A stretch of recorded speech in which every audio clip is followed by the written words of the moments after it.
ছিনতাইয়ের জন্য ভাড়া দেওয়া হচ্ছে চাপাতি ও মোটরসাইকেল। ছিনতাই ডাকাতির পর মেটানো হয় সেই টাকা। এভাবেই রাজধানীর বিভিন্ন এলাকায় অপরাধের রসদ যোগাচ্ছে একটি চক্র। এমনকি পুলিশের হাতে ধরা পড়ার পর জামিনে ছাড়িয়ে আনতেও টাকা ঢালছে তারা। সম্প্রতি পুলিশের তদন্তে উঠে এসেছে এসব তথ্য।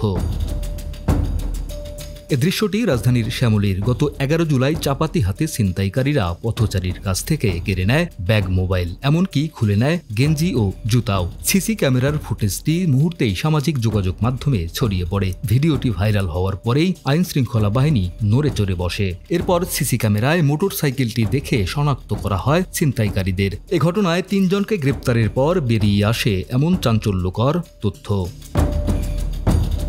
এ চক্রের মূল হোতা কবির। তার কাছ থেকেই চাপাতি ও মোটরসাইকেল ভাড়া নেয় ছিনতাইকারীরা। আর তাদের টার্গেট হয় প্রতিদিন ঢাকার কোনো না কোনো এলাকার মানুষ। বান্ডেল থাকলে প্রতি সেনমানিতে টাকা বাঁচবে।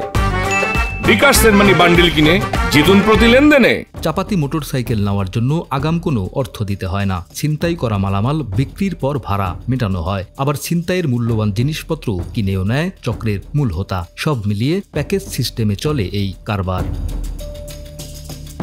ঢাকা মহানগর পুলিশের গোয়েন্দা শাখার তেজগাঁও বিভাগের উপকমিশনার মোহাম্মদ রাকিব খান বলেন, তারা চাপাতি মোটরসাইকেল ভাড়া দেয়। এর বিনিময়ে ছিনতাই করা মালামাল তাদের কাছে বিক্রি করে ছিনতাইকারীরা। পুলিশের দাবি, ছিনতাইয়ের জন্য ধারালো এসব অস্ত্র ও বাহন ভাড়া দেওয়ার ঘটনা এবারই প্রথম উঠে এসেছে। ডিএমপির গোয়েন্দা শাখার যুগ্ম কমিশনার নাসিরুল ইসলাম বলেন, এসব অপরাধে কারা জড়িত আছে আশেপাশের লোকজনের মাধ্যমে আমরা তা শনাক্ত করার চেষ্টা করি। এর পাশাপাশি ইতোপূর্বে কারা এ ধরনের অপরাধে জড়িত তাদের আমরা আইনের আওতায় আনি। অভিনব কৌশলের মাধ্যমে পুলিশের চোখ ফাঁকি দিচ্ছে অপরাধীরা। আর তাদের বেপরোয়া হয়ে ওঠার জন্য আইন শৃঙ্খলা বাহিনীর নিষ্ক্রিয়তাকে দায়ী করছেন অপরাধ বিশ্লেষকরা। ডেস্ক রিপোর্ট, আমাদের সময়।